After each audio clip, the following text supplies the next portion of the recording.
Hi guys, and welcome back to the channel.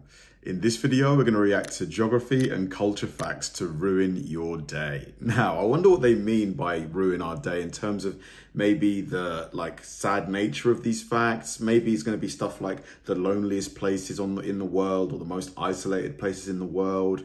But culture facts, I guess it could be a million things. Maybe there's certain cultures that have, ways of life that, we in the West don't approve of. Genuinely have no clue, but I'm eager to find out. Welcome to another one of my random geography and culture facts videos. This particular video will feature facts you may find depressing, offensive, unfortunate, or disturbing, but also interesting. Let's get started. Let's go. The U.S. state of New Hampshire's license plates and a U.S. quarter issued in the year 2000 feature Old Man of the Mountain, a series of 5 cliff ledges on Cannon Mountain in the state of New Hampshire that looked like a jagged profile of a human face. It no longer exists. It collapsed in May of 2003.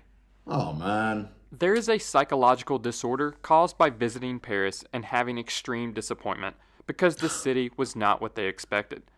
A person experiencing what is being called Paris syndrome may have the following symptoms: a racing heartbeat, excessive sweating, dizziness, anxiety, vomiting, perceptions of being a victim of aggression, and even hallucinations. The condition is commonly viewed as an extreme form of culture shock.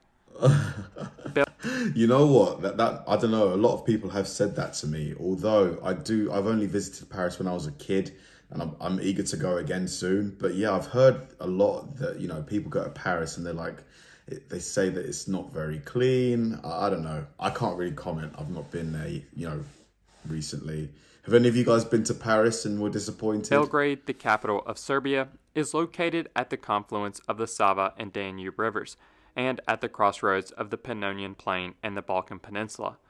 Because of its strategic location, Belgrade has been battled over in 115 different wars and destroyed 44 times. 44 times. The Hungarian national anthem is about the sadness, despair, lost wars, dead people, and suffering of the Hungarian people because of their sinfulness. Here is an excerpt translated into English. The fugitive hid, and towards him the sword reached into his cave. Looking everywhere, he could not find his home in his homeland. Climbs the mountain, descends the valley, sadness and despair his companions. Sea of blood beneath his feet, ocean of flame above. Castle stood, now a heap of stones. Happiness and joy fluttered. Groans of death, weeping, now sound in their place. And freedom does not bloom from the blood of the dead. Torturous slavery's tears fall from the burning eyes of the orphans. Hungary also has 2 national holidays celebrating failed revolutions.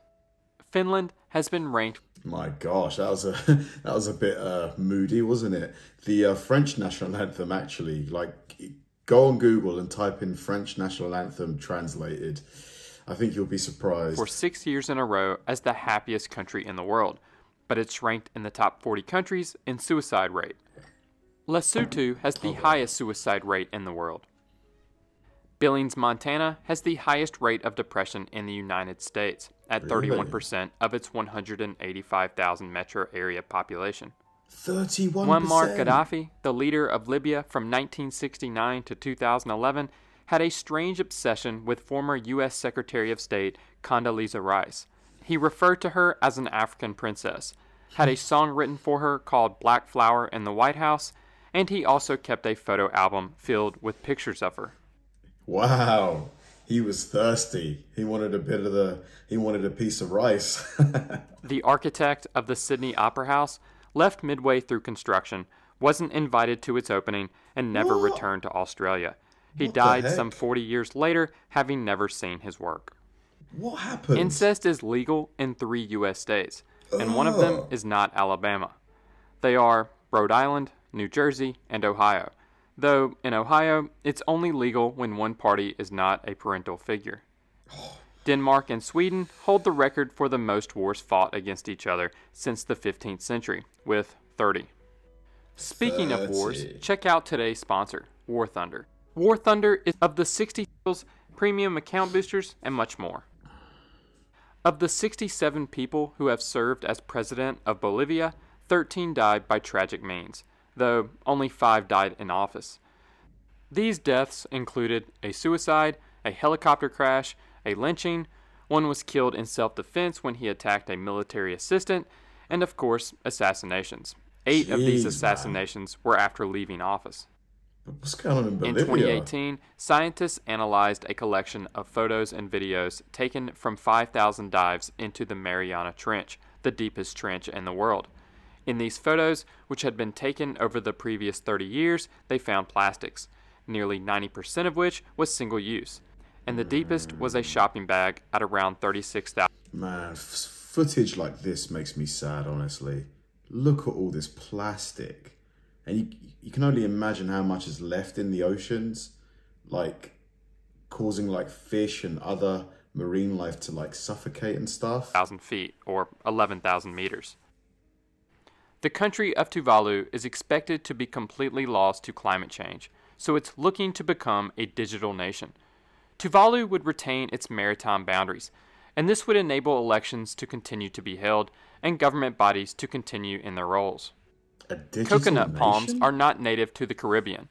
They originate from Southeast Asia and were introduced by European explorers to the Americas in the 16th century. No way. Maybe only depressing to some Americans, but the British may have been willing to give up way more land to the United States at the conclusion of the Revolutionary War than the Americans realized. Diplomats representing both sides at the Treaty of Paris had their own copy of this map. It's been speculated that this red line represented how much territory the British were willing to give up, but the Americans asked for much less, not realizing how much they could ask for. But I guess some Americans think Canada is a U.S. state anyway. Albinos in Tanzania are at a high risk of being... I guess that's negotiation. You never really know just how much. It's like when you're negotiating your salary, like... That's why they say that it's always best to just go way higher, like ask for 30% more than you were initially going to ask, and just see what they say. Murdered, hacked up, and sold in magic potions. Between the year 2000 and 2015, nearly 80 albino Tanzanians were reported to have been killed, and nearly 200 witch doctors and traditional healers were arrested in connection to the murders. Oh my gosh. There was a laughing epidemic in 1962 in Tanzania. It started with 3 students at an all-girls school, then spread throughout the school, and then into the wider community. In fact, the school was sued for not containing the epidemic. Ultimately, 14 schools were shut down, and it affected over 1,000 people. A laughing epidemic? Was it called Chucklevid-19? That was a terrible joke. Interestingly, the teachers of the schools were not affected. In 2016, a New Zealand citizen was arrested in Kazakhstan because immigration officials didn't believe New Zealand was a country, but instead a state of Australia. In the room she was interrogated in, there was a world map, but New Zealand was missing. She later stated that she believes she was supposed to bribe immigration officials, but didn't get the hint before the situation escalated. Oh no. New Zealand denies people residency visas if the person has an illness or disability that New Zealand believes would be a burden on their healthcare system. Wow. This also includes having a body mass index over 35 combined with health problems that the government feels is connected to obesity. You know what? That's, oh gosh. On one hand, obviously you don't want to feel like you're being discriminated against. But on the other hand, if they know that you're likely going to need thousands of dollars worth of medical care paid for by the taxpayer, they're making a prudent decision, aren't they? But I can see why you'd be really angry at that. In 1984, New Zealand Prime Minister Robert Muldoon got drunk and decided to spontaneously call a general election, which he lost.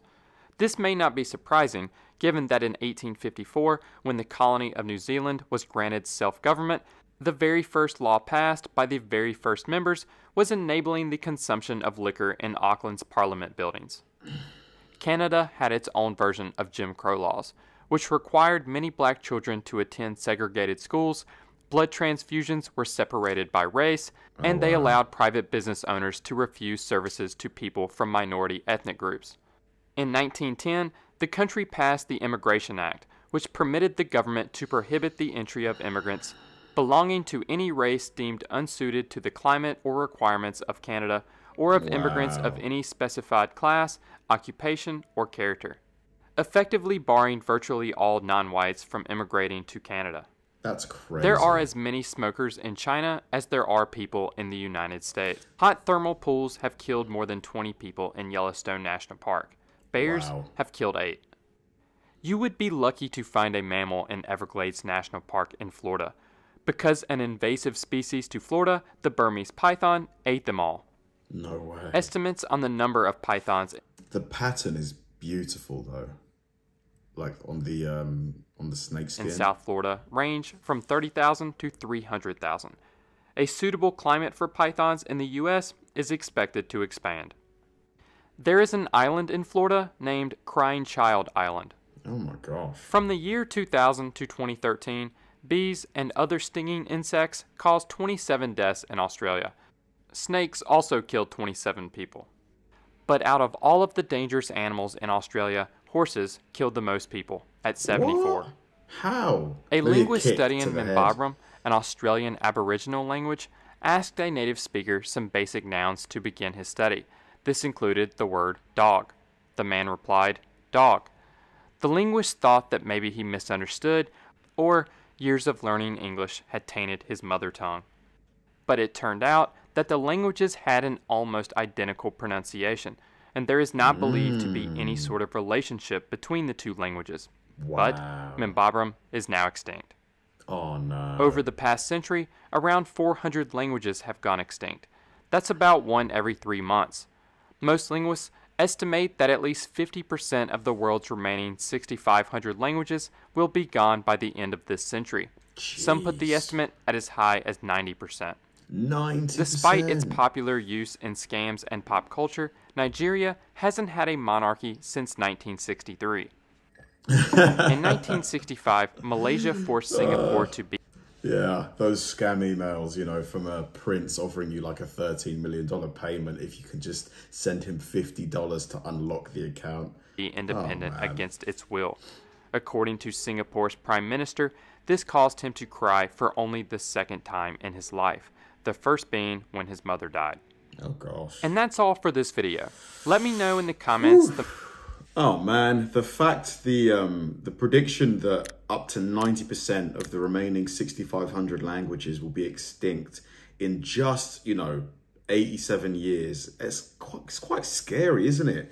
That's a lot. Like, but I'm guessing if you don't, because language, if you don't pass it on to the next generations, they're never it's just gonna fade from memory. Like, because even if you write it down and you make recordings of it, if nobody speaks a language, does it exist really? I guess it still does, like Sanskrit, but people still speak Sanskrit, I guess. Yeah, because because I guess more and more people are just speaking the main languages, English, French, Spanish, German, Cantonese, like the really obscure languages. There's no real utility for them anymore. So I can see why people aren't speaking them, but still, it would be nice to try and preserve, these languages. Thanks for watching, guys, and I'll see you in the next one.